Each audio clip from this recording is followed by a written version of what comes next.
to the Caregiver's Voice.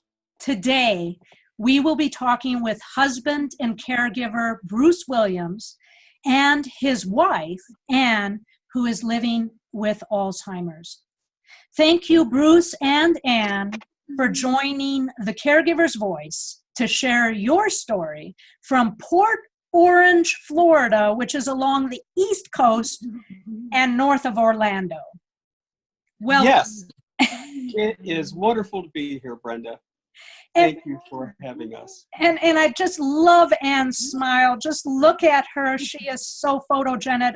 Of course, you are as well, but look at her. Just a sweet smile. She won me over with that smile. So, and Bruce, you regularly post updates on your Facebook page, and yes. we'll be sure to share the link to that below. Yes. And you share these loving posts, and you're also realistic, sharing the challenges with your sweetheart, Anne, who was diagnosed with younger onset Alzheimer's. And what really got me interested in you was your post about Anne feeling pain, and yet you could not tell where she hurt. And you drew the analogy of a veterinarian, your son, who is a veterinarian, and how you must develop a sixth sense to determine where it hurts. Exactly. Sixth sense is a good way to put it, because sometimes you have to draw things out, and you have to point to different areas. Does it hurt here? Does it hurt here? And at least, unlike Mr. Ed, a horse, and she can't really sometimes tell me where it hurts. And sometimes I'll have to say, okay, here, there, or whatever. And, a lot of times after being together for 30 years, you get to know a person through nonverbal communication, and it's just really worked well for us. And, Bruce, after that post, what drew me in then was your brief profile description on Facebook. Would you please tell us what it is? Oh, goodness. Okay, fine. Let's see. What am I? I'm a inventor, builder of things, maker of things, wannabe writer, and yes, but most of all, I don't know if I missed anything, but most of all, caregiver to this sweet lady right here. Exactly. In fact, you at the top on that single line, you write down caregiver for Sweet Anne, and then you write wannabe writer, inventor, maker of things, pianist, and Alzheimer's advocate. That's right. So in our short... Piano helps me do all of the other things a lot better, because it just kind of calms me down, grounds me, and I enjoy it. And she enjoys it too. Wonderful. And I want us to cover as much as we can in our short time today. We have about 20 some minutes that we'll be talking here, but I have to take a step back in time, and you hinted to it earlier when you mentioned you've been married for 31 years. And so I want to say something. 31 years ago, you met Anne at a Parents Without Partners meeting. You had a daughter, and Anne has 3 sons. Actually, you still have a daughter, but I mean, at that time, yes. And you mentioned when we were talking earlier that you dated Anne for 1 week, and then... It was a long courtship. I mean, it took me an entire week to ask her to marry me. And, and she said yes. Yes, well, and wow. And yet you told me something inspirational about marriage. And I want you, if I can put you on the spot, to finish this sentence that you began when we talked earlier. You said, when you get married, what? When you get married, you start out, you and your spouse, and you're standing in front of a big empty lot with some tools and a big pile of bricks. And you start working together, and it's up to you to take those tools and those bricks to build a beautiful house that you would live in for the rest of your lives. And that's the part of it. That's the working part of it. And that's that's the blessing of working together, always being on the same page. And we have definitely built that house. I really love that, Bruce, because I look at the two of you, and Anne even loves that. I think Anne gives you the seal of approval for that. And so I like that. And yet, when people are watching this, they're going to look at all this love and this smile and all that. And the reality is that your sweet Anne has Alzheimer's. And you told me this Alzheimer's saps the life out of you. That's right. I can easily say, we've been married for 31 years, and those have been 25 wonderful years. Yeah. And, when you start thinking about it, when Alzheimer's hits, it does. It saps the life out of me. It saps the life out of her. But the thing about it is she has maintained her happiness. And she sometimes is a stronger person than I am because, not one thing is she doesn't always understand what's going on, but it just kind of eats away at you and eats away at you and eats away at you until you're empty. And you have to stop and refill. And Bruce, you've been living with this, with her diagnosis, and of course she has, since 2011. Yes. Since she was 63 or 64, and you mentioned this is the same year that Glen Cambell was diagnosed. We were watching last year, we were watching a tribute to him. And it was he and his wife were being interviewed, and they were talking about it and everything. And Anne turned to me and said, well, when was I diagnosed? And I said, honey, it was the same year that Glen Cambell was diagnosed. And she said something that just put a stake through my heart. She said, I thought we'd have more time. Oh. Which, we are doing wonderfully. Yeah. We have a good time. We have a wonderful time together. Yeah. And we're going to keep on going. Yeah. And you mentioned, that when this diagnosis came, both of you were in business together. You had a manufacturing company and you served as an engineering consultant for companies, and Anne was serving as the chief operating officer. And that's right. When these symptoms began, you had to sell the company. Tell me what it is that you saw in Anne at that time that made you make that decision to sell the company. Mm-hmm. Among some of her duties was printing out and writing a company newsletter and different things, and handling some of she was also kind of over the office staff and everything. And they would come to me and say, well, Anne missed this and Anne missed that deadline and stuff like that. And I started noticing things myself. Our family started noticing things. And I thought, you know what, we've come full circle. I've had several, fairly successful businesses. I didn't need to work anymore. And I started to realize what was going on. And I thought, you know what, now's a good time to sell the company and just live our lives. And it was kind of a turning point, because in a way it allowed me to be a good caregiver for her, a role that I reluctantly took at first. But it's not necessarily a role, it's not a job, it's a calling. And so I accepted that. And you mentioned, in fact, again, I look at just how loving the two of you are here. And yet the reality is you were in denial. You thought you would be able to wake up one morning and she would be back without Alzheimer's.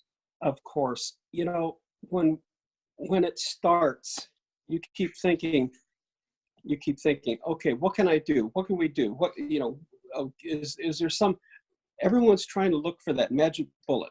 Everyone's looking for that miracle cure. And I'm just combing the internet for everything, every scrap of information we could find.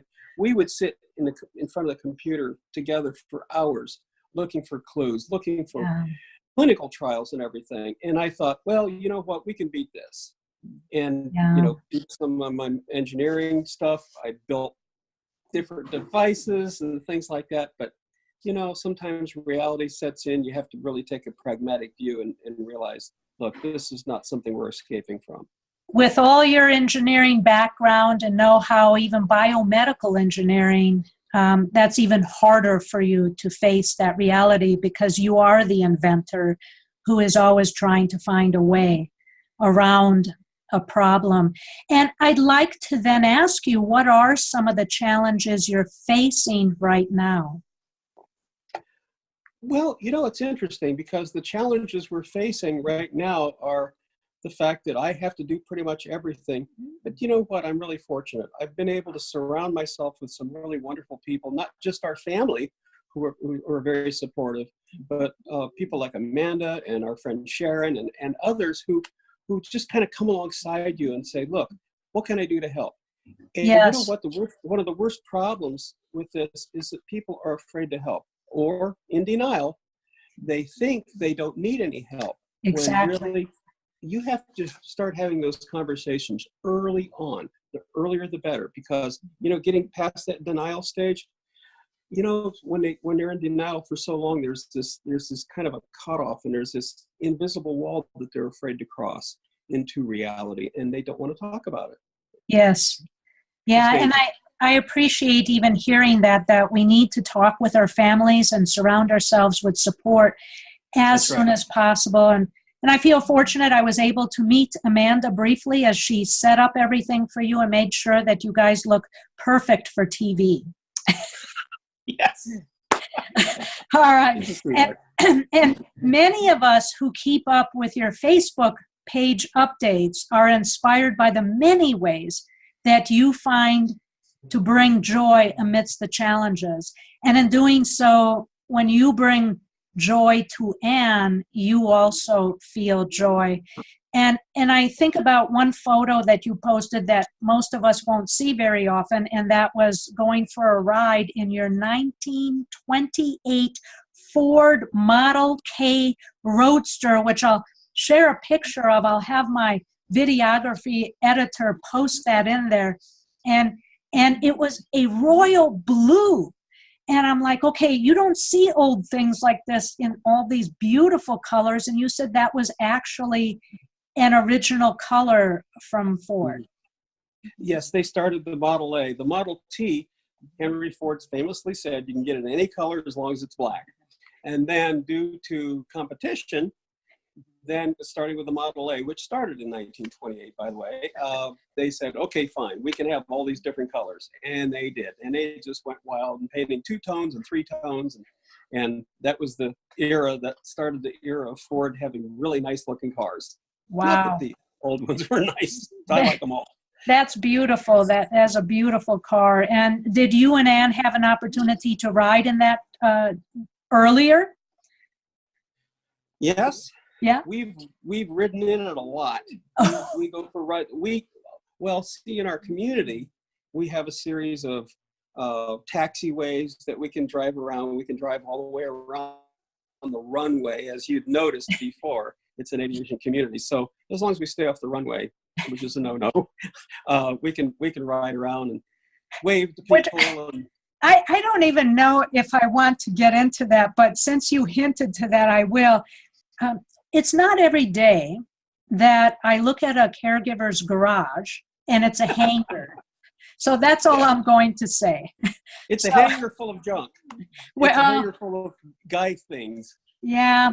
Well, yeah, you know how that okay. Goes. So, and then you sit down every day and you play for Anne.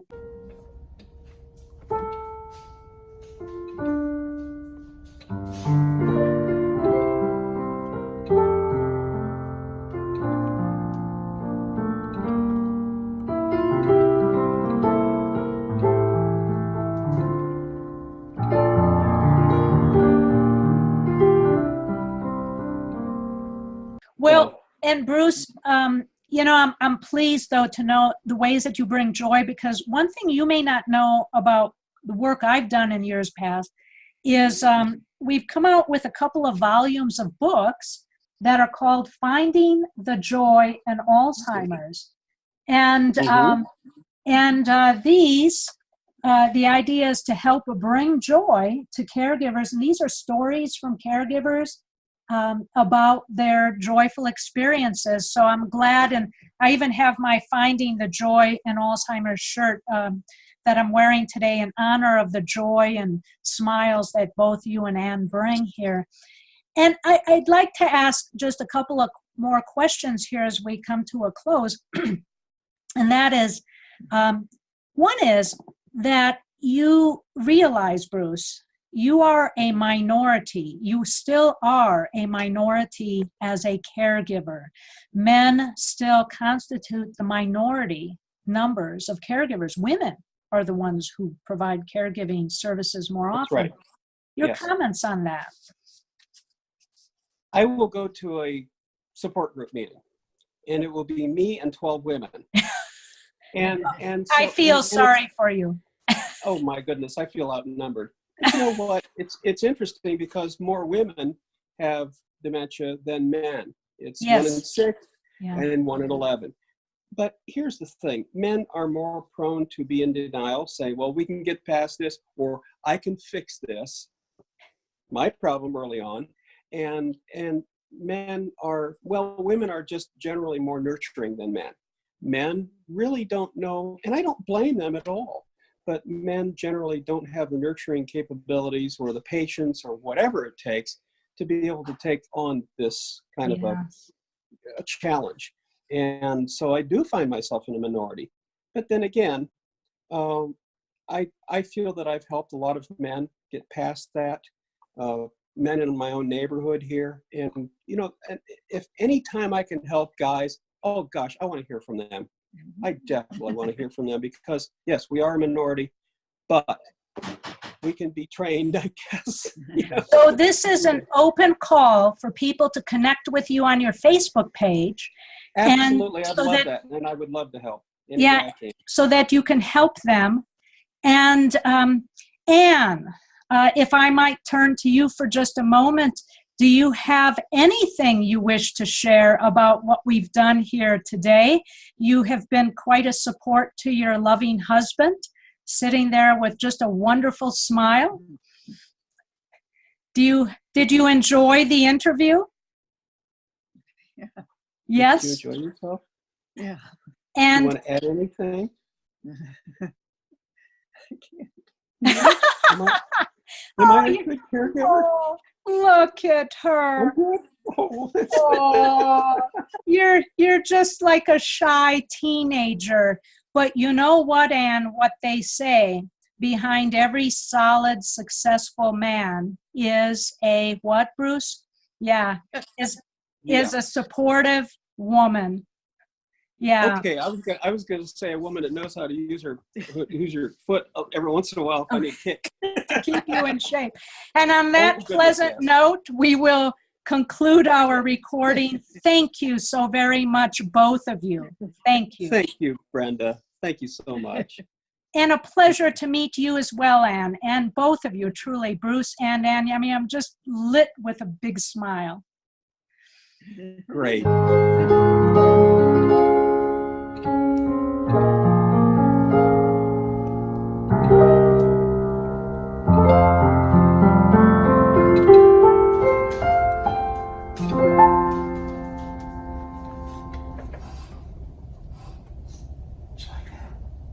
My mother, she loved to play, Yeah. but she couldn't heckle it like this. No. Thank you, sweetheart. I love you.